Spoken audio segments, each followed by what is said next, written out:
Hey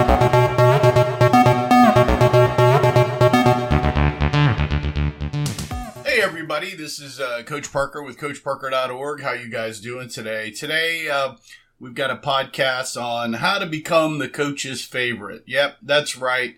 How do you become the coach's favorite? Well, there's a few things, but favoritism is alive and well in youth sports today, school, business, and maybe even at home there's some favorites. And I personally hate it when I'm not the teacher's pet. I don't know about you guys. What do you think? Everybody wants to get a little love, right? We all want that attention. But how do you become the favorite? Well, DaddyBall is definitely alive in youth football and youth sports. So many times the favorite is the coach's child, which is why it's called DaddyBall. And they're the quarterback or the top running back just because a lot of coaches think, hey, I'm coaching, my son's going to be the top player. And usually they wind up losing a lot of games, but sometimes they don't. But that's how you can become favorites through DaddyBall, which I highly do not believe. Sometimes coaches, especially in a high school and college, the coach's favorite are the star players that score a lot of touchdowns and help the coach win. And I kind of get that. And, they've got God-gifted talent. And then there's those favorites, which I love, and they're really my favorites, are the players that work the hardest and do everything they need to do to become a great football player. And they're just highly coachable, make good grades at school, listen, do what you need them to do. So yes, there's some favorites. I don't agree with having these star players, get away with everything and then playing DaddyBall. But I do believe that players can become a coach's favorite through some things here that we're going to talk about. And that's not a bad thing because it's going to make them a better player. So let's talk about what your son or daughter can do to become a coach's favorite. And it's pretty easy, actually, because man, I wish I had a team of my favorites because I could name them off, and they were usually the hard workers. But here we go. So let's talk about how to become your youth sports coach's favorite. Many times a coach really loves players that they know football. They already know their NFL team or college team. They know the game when they get to, say, even for the first season. They know the game through Madden football, or they've watched a lot of football with their parents.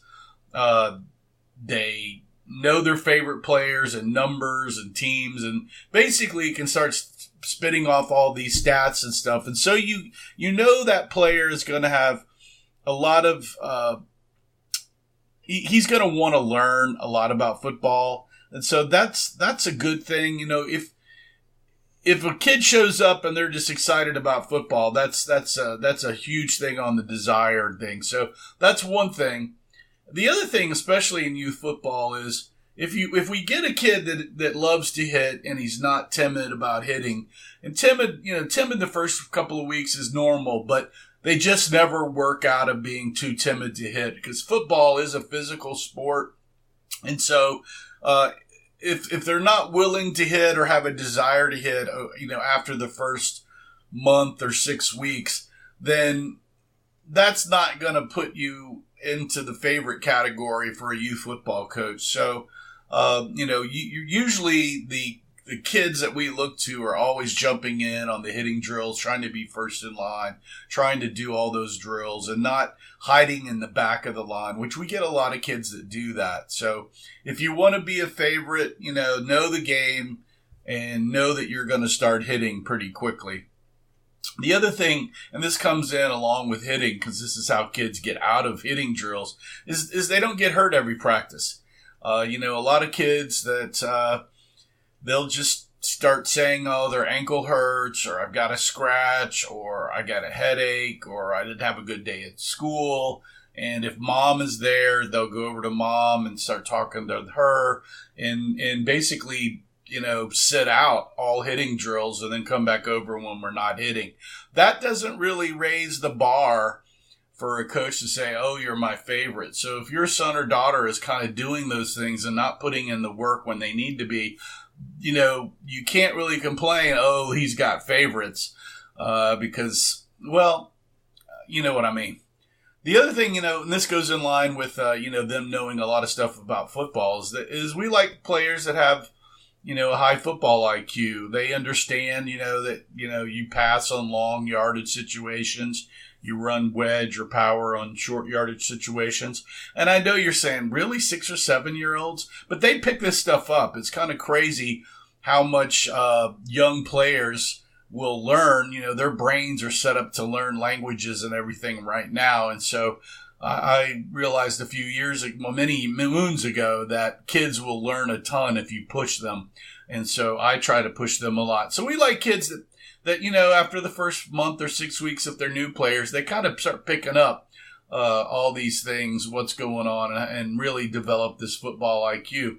And with football IQ, look, you may have the best player physically in the league, but if they can't remember their plays and responsibilities and what position they're playing, or even if they're a starter, I don't know how many times we've had kids, hey, starting offense on the field, and a couple of them are standing there looking at you like, what? If they can't remember that they're a starter, and certainly if they're, I don't know how many tight ends we've called a pop pass for, a tight end pop pass, and that tight end didn't go out on the play, and it was probably going to be a touchdown, but he just forgot his play. You may have the best physical specimen, natural ability, fastest kid on the team, but really they got to remember their plays and responsibilities as position to help the team out. And they also got to, we like kids to be able to learn every, positions, and just because you're a running back doesn't mean you need to know how to block. I mean, we like players that can pay attention in practice, and if we need the fullback to jump in at guard, he's paid enough attention in practice to understand what he needs to do, basically to do a quick block. A lot of kids will just try to learn one position, or they just space cadet out. So we're looking for kids that are paying attention, that have the desire to play football, and that's going to be a favorite. And we need, we can't have prima donnas on the team where, I'm only playing tailback. You're not going to put me at guard. We want kids that, where do you want to play? I'm going to play wherever you need me, coach, and what's best for the team. And that's what we're looking for from the player and the parent. We don't need parents telling us, well, my kid shouldn't be playing there because of this, and that. And it's like, well, we've put your child there because of it's going to help the team out the best. It may not be the best position for him overall, but it might be best for the team so we can get through this season.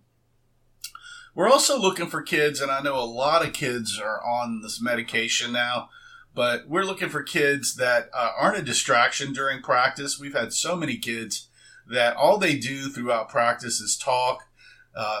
We've had one kid that just sang. He'd sing to himself and then sing to other players, or they just continue to talk when I'm talking or another coach is talking and distracting the other players, or they start kicking dirt and throwing rocks at players or hitting players. I mean, we don't want distractions during practice, and that's not going to make your child a favorite with us. And so if you're saying, well, there's favorites on the team, but your child is doing all this other stuff, that's not really helping there.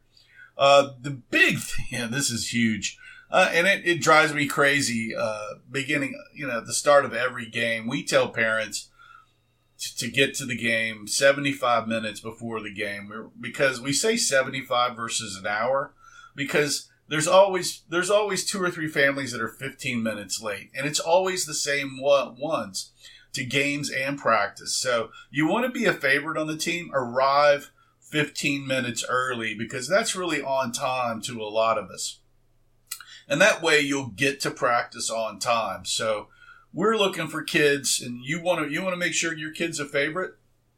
Get him to practice in the games 15 minutes early. That way we know we can count on him for being there. And it's just crazy how many players will show up at big games. We've had this. They'll show up right at the game time, which is unbelievable to me when you're in a playoff or a Super Bowl. So you're not really gaining any brownie points by showing up at the Super Bowl 15 minutes late, because we said 15 minutes early. The other thing is that your player, your child, if he wants to be a favorite, they're not absent all the time. You got to get them to practice. I mean, practice is where you actually learn the game. The games are kind of fun because it's where all it comes together. But parents don't really understand that, practice is where the football team, especially in youth sports, learns how to play football, learns how to tackle and block, run, and get in a stance. And these are all the things that they'll take to older junior high and high school football teams. So we need them there so they can learn these basics so we can do well in the game. If you've got a player he's missing once a week, he's basically missed half the season because he didn't learn anything. And so I know it's hard, especially single parents, but if you sign your kid up for a team sport, you've got to get them to practices, especially if you want the coach to pay attention to them and to become one of their favorites. And so get them to practice on time, early, and that's 15 minutes early. The other thing is, we get a lot of kids that want to talk a lot, and they'll ask us a lot of questions, but they're not good questions. They're like, when is practice over? Or where we're going to eat, not what if the tight end does this, what should I do? So we want questions and we want them to talk to us, but we don't want to have them ask us every 5 minutes, hey, when's practice over? That's just not the good question we're looking for. So we want them to interact with us, but we want them to interact with us about the sport, not, hey, we're going to the circus this weekend and taking 20 kids and we're listening to this story while we're trying to call a play in the huddle. That's a distraction and not making us very happy. And we're not seeing that as a coachable kind of favorite thing. These players are usually, and what's unique about these players is they're just hard workers. They're usually not the fastest kids on the team or above average size. We find favorites all the time that they just love the game and they're working hard to get better and they're being highly coachable and doing what we ask and they're saying yes sir and no sir and they're running to drills and they're trying to become a better football player. I called him the Duke. He came out and was helping us in the playoffs from another team. He was learning the game, first year rookie. He loved the game. He became one of my favorites because he was coming out. He helped us. He didn't have to be there, and he kept taking a pounding from some of our big guys. I was teaching him, and he was learning. And it was like, man, this kid wants to play, and he's going to be a sponge, and I want to give him all of my football knowledge that I can. And I was ready to do that, and was doing that, and for him. So that's how to become a coach's favorite is. Do what we're asking, have a big heart, listen to what we're doing, and love the game. And that's, they've got to have this willingness to learn, and they learn quick. Like I said, this guy was kind of a project player for me during the playoffs, and I loved it. And I've had several. There was a kid that I nicknamed the Russian 4 or 5 seasons ago now. He was a rookie player, big boy. Reminding me of myself when I started playing, and he and I hit it off, and the kid loved to play, loved to hit, had a smile all the time, was always on time at practice, was there early to learn, and he became a great football player. He's playing in high school now, so good for him. The other thing is we're really looking for players that respect the coaches and will have fun with us, and have fun with us in the football way. We love to hear yes sir, no sir, and they're quiet when we're talking, and they're not, quite frankly, little jerks that are running around practice screaming and making us babysit. We're coaching youth sports. We're not babysitters, so we don't really want a kid that can't control themselves and have decided to go berserk and run around practice and do whatever they want. Those guys aren't really going to be playing very much if they're not coachable and not listening to us.